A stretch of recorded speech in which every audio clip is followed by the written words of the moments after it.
अस्सलाम वालेकुम तालिबात। आज हम गैर नातिक आदाद जज़र 5, जज़र 6, जज़र 7 को अददी ख़त पर दिखाना सीखेंगे। तो इसके लिए सबसे पहले मैं एक ख़त खींचता हूँ। इस ख़त का नाम मैं L रखता हूँ। अब इस ख़त पर एक इकाई फासला लेकर मैं सही आदाद लिखता हूँ। यहाँ सबसे पहले मैं सिफर लेता हूँ। सिफर से एक फासला लेकर यहाँ पर मस्बत 1 लिखा हूँ, तो सिफर से मस्बत 1 तक एक इकाई फासला है। इसी तरह यही फासला बरकरार रखकर मैं दूसरा नुक्ता लेता हूँ। यहाँ लिखूंगा मैं मस्बत 2। इसी तरह तीसरे नुक्ते पर वही फासला लेकर मस्बत 3, मस्बत 4, मस्बत 5 इस तरह हम लिखते हैं।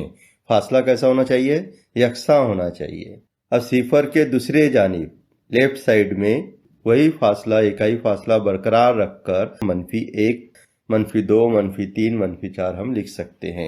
लेकिन जहां तक हमें ज़रूरत है सिर्फ हम उतने ही नुकात इस अददी ख़त पर लेते हैं। अब हमें अददी ख़त L पर जज़र 5, जज़र 6, जज़र 7 को बताना है। तो नुक्ता जज़र 5 कहाँ पर आएगा ये अभी हमें पता नहीं है। तो इसके लिए हमारे अददी ख़त पे जो मस्बत 1 है नुक्ता, दूसरा नुक्ता है मस्बत 2, इस तरह मस्बत 3, मस्बत 4 लगातार आते रहते हैं। तो अब किस नुक्ते पर हमें उम्मत बनाना है? तो बहुत ही आसान है, हमको जज़र 5 नुक्ता बताना है, ये याद रखिए। तो अब यहाँ देखते हैं हम नुक्ता 1। 1 का मुरब्बा क्या होता है? 1 का मुरब्बा 1 ही होता है। तो जज़र 1 बराबर 1, तो मस्बत 1 जो है जज़र 1 को जाहिर करता है। अब देखिए नुक्ता 2 लेंगे हम। 2 का मुरब्बा क्या होता है? 2 ज़रब 2, 2 दूनी 4। तो जज़र 4 बराबर होते हैं 2 के। इसका मतलब ये हुआ कि नुक्ता 2 जज़र 4 को जाहिर करता है। अब हमें कौन सा नुक्ता जाहिर करना था अददी ख़त पर? जज़र 5। तो जाहिर है जज़र 4 के बाद में ही जज़र 5 आएगा, इसलिए हम नुक्ते 2 पर उम्मूद खींचेंगे। एक नुक्ता और समझा देता हूं मैं। अगर नुक्ता 3 होता तो 3 का मुरब्बा क्या होता? 9। तो नुक्ता 3 कौन से जज़र को जाहिर करेगा? जज़र 9 को। इस तरह हम अददी ख़त पर वाक़ई नुकात का जज़र पहचान कर उसके बाद में जज़र 5, जज़र 6, जज़र 7 या कोई भी जज़र वाला अदद कहाँ पर आएगा ये हम पहचान सकते हैं। तो हमने यहाँ पहचान लिया कि नुक्ता 2 जो है यहाँ पर हमें उम्मूद खींचना है, क्योंकि नुक्ता 2 जज़र 4 को जाहिर करता है और जज़र 5 बताना है हमें, इसलिए जज़र 4 के बाद में जज़र 5 आता है। इसलिए नुक्ते 2 पर हम उम्मूद खींचेंगे। तो गुनिये का इस्तेमाल करके हम इस तरह एक उम्मूद खींचते हैं। इसके आखिरी सिरे पे तीर का निशान लगाते हैं। अब इस उम्मूद पर हमें एक नुक्ता लेना है। अब वो नुक्ता हम कौन सा लें या कहाँ पर ले, कितनी दूरी पे ले? तो याद रखिए जितना एक इकाई फासला हमने अददी ख़त पर लिए हैं उतना ही एक इकाई फासला हमें उम्मूद पर भी लेना होता है। इस तरह ये इकाई फासला हम स्केल के ज़रिए देख लेते हैं कि कितनी लंबाई है इसकी, उतनी ही लंबाई हम अददी ख़त पर लेते हैं। इस तरह मैंने यहाँ पर यकसा लंबाई एक इकाई फासले पर निशान लगाया हूँ। अब इस निशान को मैं एक नाम दे देता हूँ। क्यों नाम दे देता हूँ इसको? इस नुक्ते को क्यों नाम दिया हूँ मैंने। अब इसके बाद हम इस नुक्ते क्यों को अददी ख़त पर मौजूद 0 नुक्ते को मिला देंगे। इस तरह क्यों से 0। ये जो 0 नुक्ता है इसे जाहिर करने के लिए हम नुक्ता O लेते हैं ख़त के ऊपर, तब ये नुक्ता O हो गया, नुक्ता O क्यों। इसी तरह मस्बत 2 जो नुक्ता है इस नुक्ते को भी एक नाम देते हैं, हम P देते हैं इस नुक्ते को नाम। यहाँ पर कायमा जाविया बन रहा है नुक्ते P पर। तो इस तरह ये कायमतुज़ जाविया मुसल्लस बन गया है। इस मुसल्लस का नाम है O P Q। अलग अलग अंदाज से भी हम इसको पढ़ सकते हैं, O Q P। बहरहाल ये जो मुसल्लस बना है ये कायमतुज़ जाविया मुसल्लस है। तो फिसागोरस के मसले के मुताबिक वित्र का मुरब्बा बराबर होता है पहले ज़िले के मुरब्बे के जमा दूसरे ज़िले के मुरब्बे के। इस लिहाज से अब हम जज़र 5 ये नुक्ता कहाँ पर आएगा इसे पहचानेंगे। इसके लिए हमें एक प्रकार और पेंसिल की जरूरत है। तो प्रकार और पेंसिल लेकर प्रकार की नोक नुक्ते O पर रखिए और पेंसिल की नोक नुक्ते Q पे रखिए। यानी प्रकार में आपको कितना फासला लेना है, वृत्त की जो लंबाई है उतना फासला लेना है O से Q तक। नुक्ते O से Q तक प्रकार और पेंसिल के दरमियान फासला लेना है और फासला लेने के बाद नुक्ते Q से एक कॉस खींचना है। L खत आने तक के एक कॉस खींचना है। इस तरह L खत यहाँ पर आ गया है। अब आप प्रकार और पेंसिल हटा दीजिए।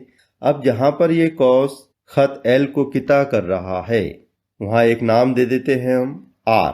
इस नुक्ते को हमने R नाम दिया और यही नुक्ता जो है तो गैर नातिक अदद जजर 5 को जाहिर करता है। यह है जजर 5। ये नुक्ता R किस नुक्ते को जाहिर करेगा? जजर 5 को जाहिर करेगा।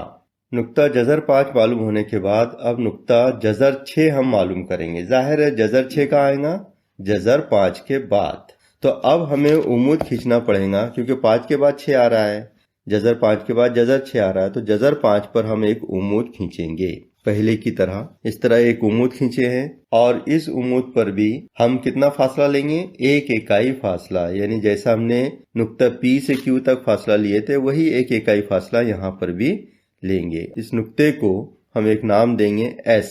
तो उम्मूद पर हमने एक नुक्ता लिए एक इकाई फासले पर। R से S तक का जो एक इकाई फासला है ये इससे जाहिर होता है।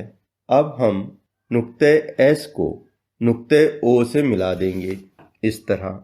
अब ये एक और कायमतुज़्ज़ाविया मुसल्लस बन गया है। इसका भी वित्र का मुरब्बा बराबर होगा इसके दोनों जिलों के मुरब्बे के जमा के। और वो मुरब्बा क्या आएगा? जजर 6 आएगा वो मुरब्बा। तब जजर 6 अददी खत पर जाहिर करना है तो इसके लिए प्रकार की नोक और पेंसिल में OS वित्र की लंबाई लीजिए। OS की लंबाई प्रकार की नोक और पेंसिल में लेने के बाद प्रकार की नोक O पे रखिए और S से एक कॉस खत L आने तक खींचिए इस तरह। अब जहां पर ये कॉस खत L को किता कर रहा है यहाँ पर एक नया नुक्ता हमको मिला है। इसको हम नाम दे देते हैं T। ये नुक्ता है जजर 6 को जाहिर करता है। ये नुक्ता जजर 6 को जाहिर करता है। अब इसके बाद में हमें जजर 7 अददी खत पर बताना है। तो जाहिर है जजर 5 के बाद जजर 6 आया, जजर 6 के बाद जजर 7 आएगा। इसलिए अब हम जो उम्मूद खींचेंगे वो उम्मूद जजर 6 यानी नुक्ते T पर खींचेंगे। नुक्ते T से एक उम्मूद खींचेंगे हम इस तरह और इसमें एक इकाई फासला लेंगे। एक इकाई फासला यहाँ पर आता है। एक इकाई फासला ही लेना पड़ता है उम्मूद पर, कम ज्यादा लेना नहीं है। एक ही लाइन में ये नुकात आपको आते नजर आएंगे। इस नुक्ते का नाम हम U रख देते हैं। अब नुक्ते O से U तक एक किता खत खींच के इसको हम मिला देते हैं इस तरह। तो नुक्ते O और U को मिलाने से फिर एक कायमतुज़्ज़ाविया मुसल्लस नुक्ते T पर बन गया है। नुक्ते T पर यहाँ पर कायमतुज़्ज़ाविया मुसल्लस बन गया है।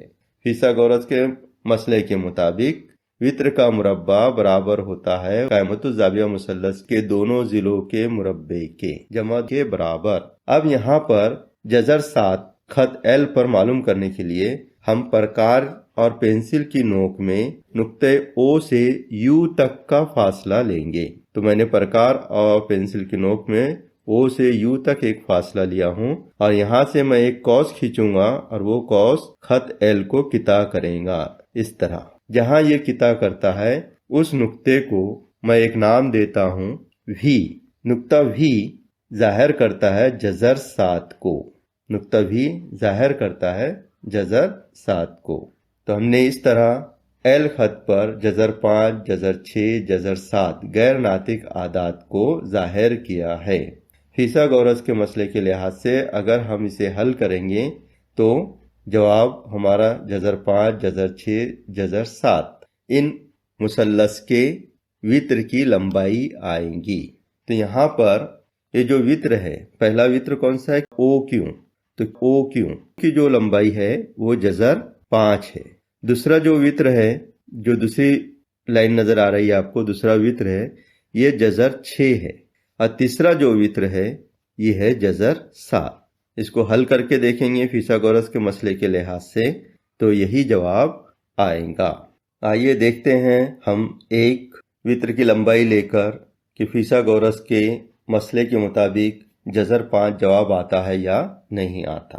तो फिसागोरस का मसला आपको पता है कि वृत्त का मुरब्बा बराबर होता है पहले ज़िले के मुरब्बे के जमा दूसरे ज़िले के मुरब्बे के। तो इस तरह इसको हम हल करेंगे।